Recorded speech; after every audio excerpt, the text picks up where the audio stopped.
Imagine you wake up to a push alert. A Syrian ruler steps down without a war. A new man appears overnight. No dynasty, no crown. Yet every camera calls him leader. Now imagine opening a 25-year-old chapter and reading those 2 lines before the headlines ever happened. If you live in the Middle East, this is your front yard. If you're a Christian anywhere, this is your calendar. Give me a Bible in 15 minutes and watch Daniel 11 read today's news.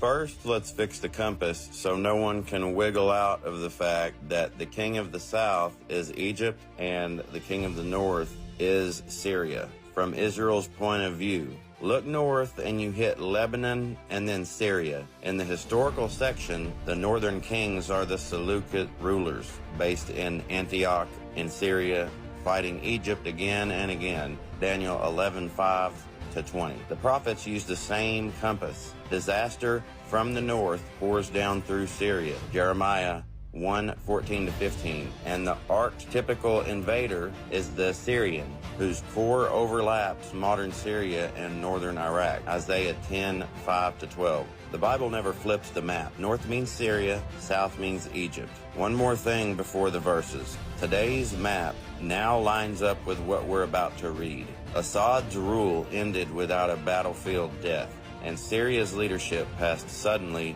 to Ahmed al-Sharaa. That means you can read verse 20 as Assad's quiet breaking and verse 21 as al-Sharaa's rapid rise by deals and diplomacy rather than royal succession. That's the stage. Now we go verse by verse. Then shall arise in his place one who shall send an exactor of tribute, but within a few days he shall be broken, neither in anger nor in battle. Daniel 11:20. In history, this was Seleucus IV.